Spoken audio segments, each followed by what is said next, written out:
ঝড় এলে ধুলো ওড়ে, কোনটা আমরা আর কোনটা তেঁতুল গাছ, কোনটা আম গাছ বোঝা যায় না।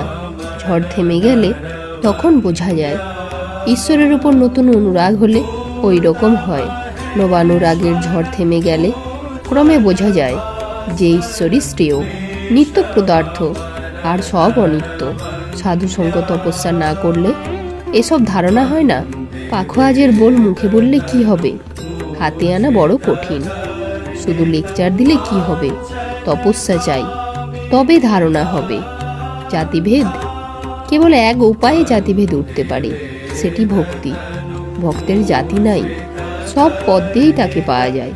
এক ঈশ্বরের নানা নাম।